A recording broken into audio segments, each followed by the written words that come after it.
Welcome back, everyone, to the deep dive. This time, we're going deep on AutoKaggle. Honestly, this research paper is blowing my mind a little bit. It is a fascinating area. AI is pushing the boundaries of data science. Kaggle competitions, those are tough, right? The data, figuring out the features, picking the best model, it's a lot. But these AutoKaggle researchers, they're saying their system can just, take a basic overview of the competition and get results good enough to submit. Quite a claim. But they did actually test it out. So how does it even work? Is it just some crazy algorithm? It's more like a well-thought-out process. AutoKaggle breaks down the whole data science thing into 6 phases. It's like a roadmap, right? First, it figures out what the competition is all about. Then it does some data exploration, like a quick scan. And then, after cleaning the data, it goes deeper. So it's not just throwing algorithms at the problem. Nope. It analyzes and plans. They use this multi-agent system. It's like a team of specialists. There's a reader to, read the competition details, a planner to make that roadmap, a developer to write the code, a reviewer to check it over, and even a summarizer to keep track of everything. Right. A developer that writes code, actual code. Real Python code, yeah. And get this, it does debugging and unit testing. Not just writing code, but making sure it works. That's wild, like a human programmer. But how does it know what to write? Some giant code database. That's where the machine learning toolkit comes in. AutoKaggle has this library of expert-written tools built in for all those typical data science tasks. Ah, so it's not just AI, it's got these pre-built tools too. Yep, they have tools for data cleaning, like detect and handle outlier score, feature engineering correlation, feature selection. There's one, of course, for building, testing, and picking the best models. Train and validation and select the best model, for example. Combining the power of AI with tried and true techniques. Exactly. AI for flexibility, but reliable tools too. Okay, so it's got a plan, specialized agents, and these tools. But does it actually work? How did they test it? They went all out. They didn't use some simple made-up data. They tested it on 8 real Kaggle competitions. Wow, straight to the real deal. What were the competitions like? A mix of classic and recent ones, different levels of difficulty, easy, medium, even hard. We're talking real-world data with all its messiness. I'm hooked. How did it do? Well, AutoKaggle got valid submissions in 85% of the competitions. 85%? That's amazing. Most people wouldn't even get that consistently. Right. It shows it's not just finding AMI solution. It understands the rules and the format. Kaggle is super picky about those submissions, but submitting is one thing.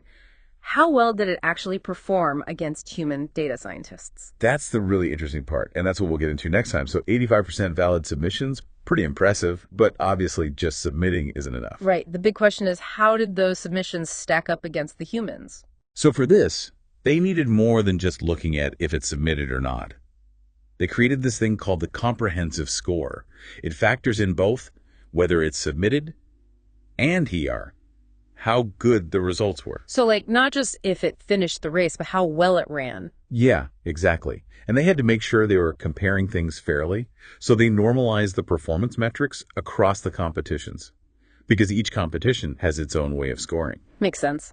So what did this comprehensive score tell them? Was AutoKaggle just happy to be there, or did it actually do well? Okay, get this.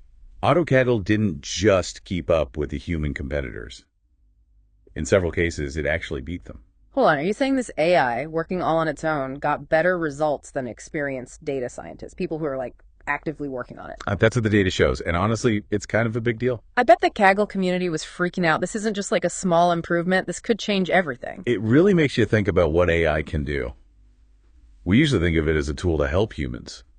But AutoKaggle is almost like a competition. So should every data scientist be worried about their job now? Are robots taking over? Not so fast. Remember, this is still research. It's not like you can buy AutoKaggle and fire your team. Right. It's not about replacing humans entirely. Yeah. Think of it more like AI collaborators.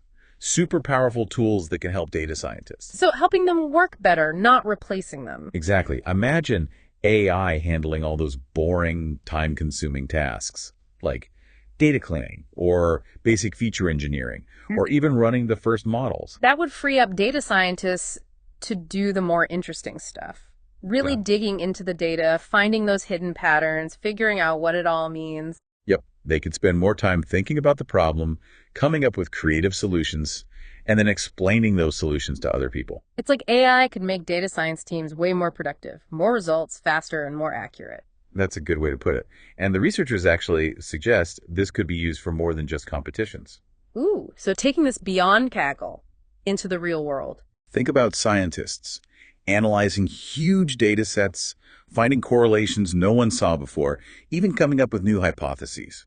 Medicine, genomics, climate science, so many possibilities. It's like a superpowered research assistant, sifting through mountains of data, finding the important stuff. And not just science, businesses too.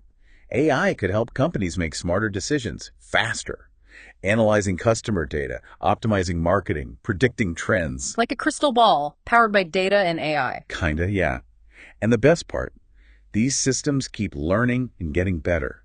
More data, more challenges, better solutions. It's like a data science team that never sleeps, never takes a break, and is always learning new tricks. Pretty powerful stuff. But we need to be realistic. With any powerful technology, there are things to watch out for. Right, it's not all sunshine and roses. We need to think about the potential downsides, too. And that's what we'll look at in the final part of our deep dive. So we see what AutoKaggle can do, really impressive stuff. But like you said, we need to think about the whole picture. Right. Powerful technology. Always got to be careful. What are the potential downsides? What do we need to watch out for with these AI systems, especially as they get more and more advanced? Well, when the researchers looked at where AutoKaggle made mistakes, it's interesting. The problems were mostly in those early stages. You know, the data cleaning, the feature engineering. Huh. Even AutoKaggle had trouble with that. It seems like real-world data is just messy. It shows how important human expertise still is. AI can help, but it's not going to magically solve everything. We need data scientists who can really understand the data, make decisions about how to clean it up, make sure it's good quality before it goes to the AI. So it's more like AI and humans working together, not AI replacing humans. Exactly. That's the exciting part. It's not about AI taking over. It's about this collaboration, combining the strengths of both. AI boosting human capabilities, helping us solve tougher problems, leading to new discoveries and innovations. Yeah. But as we move forward, we have to be responsible. Think about the ethics, be transparent, make sure we understand the impact this will have on everyone. Individuals, companies, society as a whole. AI as a force for good, a tool to help us build a better future. I like that.